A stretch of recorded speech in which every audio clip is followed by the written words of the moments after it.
वसुदेवसुतं देवं कंसचाणूरमर्दनं देवकी परमानंदम कृष्ण वंदे जगद्गुरु श्री गोपाल कृष्ण महाराज की जय.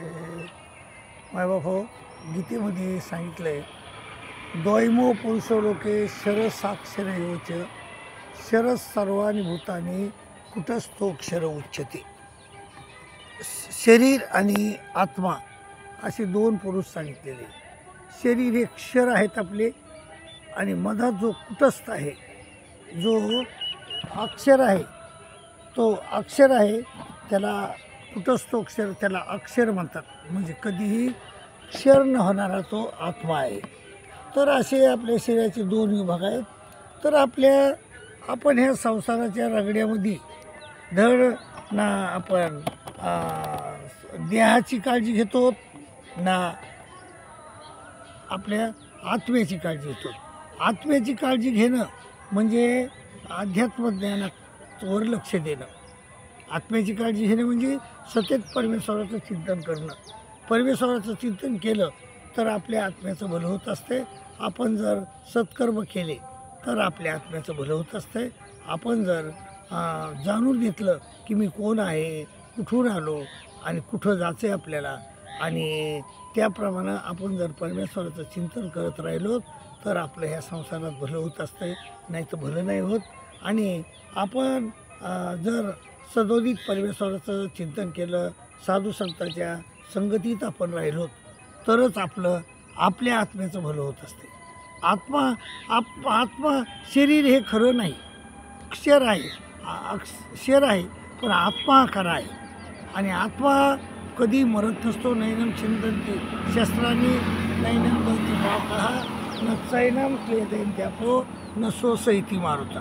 तो आच्छद्यो यमदायो यम क्लेदे सोसेयोचे नित्य आहे, सर्वगता आहे, स्थाणू आहे, पण एका ठिकाणी पडून राहतो. तो स्थाणू अचलो यम सनातन, आणि सनातन आहे.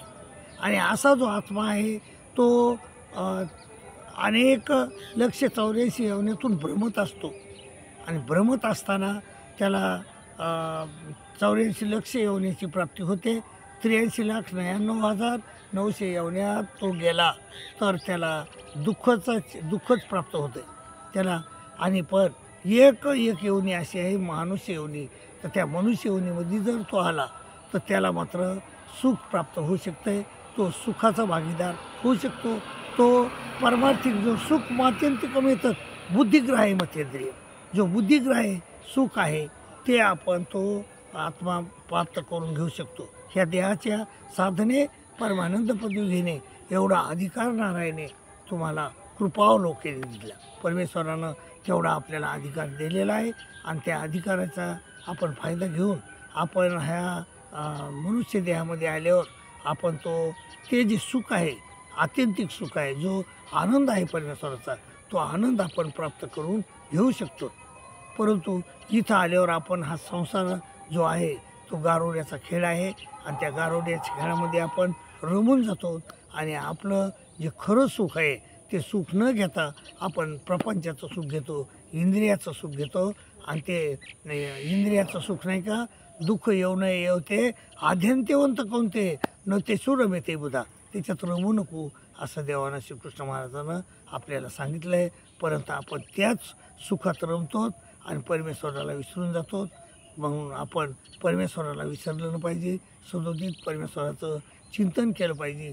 आणि चिंतनाला पैसा लागत नाही, चिंतनाला वेळ लागत नाही, चिंतनाला काम बुडवायचं गरज नाही.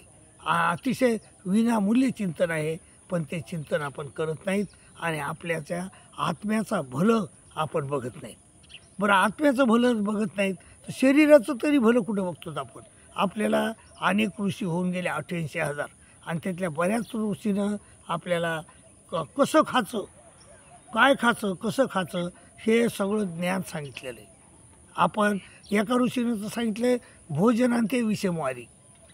जर तुम्ही भोजनानंतर लगेच पाणी पिलं जेवण झाल्यावर तर ते विष होतं आहे. कारण आपल्या शरीरामध्ये अग्नी आहे.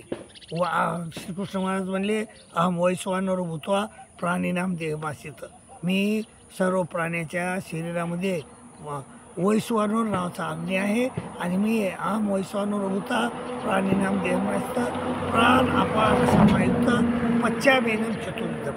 तर 4 प्रकारचे अन्न मी ते पचितो.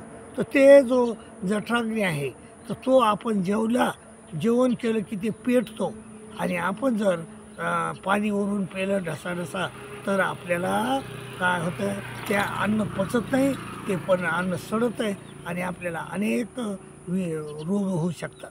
त्यामुळं आपण आत्म्याची काळजी तर घ्यायलाच पाहिजे, पण शरीराची देखील काळजी घ्यायला पाहिजे आणि योग्य आहार योग्य विहार केला पाहिजे.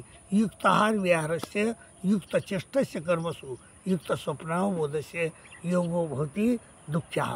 ते श्रीकृष्ण महाराजांनी गीतेच्या 6व्या अध्यायात सांगितले की जो युक्त आहार करतो विहार करतो तर तो माणूस ह्या प्राप्तीला प्राप्त होऊ शकतो, परमेश्वराच्या सुखाला प्राप्त होऊ शकतो. मग आपल्याला परमेश्वराचा सुख परमेश्वराचा आनंद प्राप्त करून घ्यायचा तर आपल्याला ह्या देहाचा बी काळजी घ्यावं लागेल आणि देहाच्या बरोबर आपल्याला महत्त्वाची म्हणजे आत्म्याची काळजी घ्यावं लागेल. आणि जर आपण जेवताना पाणी पिलं तर आपल्याला संडास येत नाही, आपल्याला मूळव्याधीसारखे रोग होतात आणि आपण जर संडासला गेलो सकाळी तर आपल्याला 1-1 घंटा संडास येत नाही आणि तिथं मग आपल्याला म्हणावं लागतं तिथं थांबावं लागतं संडासची वाट पाहत आणि तिला म्हणावं लागतं की माझी मेरी सपनों की राणी कब आएगी तू. तर असं करावं असं म्हणत बसावं लागतं माय बाबा. त्यामुळं तुम्ही जेवणाच्या अगोदर अर्धा तास कमीत कमी अर्ध्या तास पाणी प्या, अर्धा तास त्या आणि जेवणाच्या नंतर 1 तासानं पाणी प्या. असं जर तुम्ही केलं तर तुम्हाला तुमचं पोट लवकर साफ होऊन जाईल आणि तुम्हाला तिथं त्या संडासमध्ये वेळ घालवण्याचा त्रास होणार नाही, वेळ घालवावा लागणार नाही आणि तुमचं शरीर बी चांगलं राहील आणि तुमचं स्वास्थ्य चांगलं राहील. आणि तुम्ही जर परमेश्वराचं चिंतन केलं तर तुमचं पौरलौकिक बी भलं होईल. इहलौकिक भलं तर तुम्ही जर तुमच्या देहाची काळजी घेतली तर ते इहलौकिक भलं होईल आणि परलौकिक तुम्ही जर परमेश्वर चिंतन केलं तर तुमचं परलौकिक भलं होईल. म्हणजे तुमच्या आपले जे 2 विभाग येतं द्वैम पुरुषलोके म्हणजे शरीर हे एक विभाग आहे आणि त्या मधात असलेला आत्मा हा दुसरा विभाग आहे. तर आत्म्यासाठी आत्म्याच्या कल्याणासाठी आपल्याला परमेश्वराचं चिंतन करायचं आहे आणि ह्या देहाच्या कल्याणासाठी आपल्याला युक्त आहार विहार करायचा. युक्त आहार विहार केला तर आपला देह चांगला राहू शकतो आणि आपलं इहलौकिक भलं होऊ शकतं आहे आणि आपण जर परमेश्वराचं चिंतन केलं तर आपलं पारलौकिक भलं होऊ शकतं आहे. म्हणून मायबापो इहलौकिक भलं करून घ्या, पारलौकिक भलं करून घ्या अशी मी तुम्हाला विनंती करतो आणि इथंच थांबतो. दंडक प्रणाम, दंडक प्रणाम, दंडक.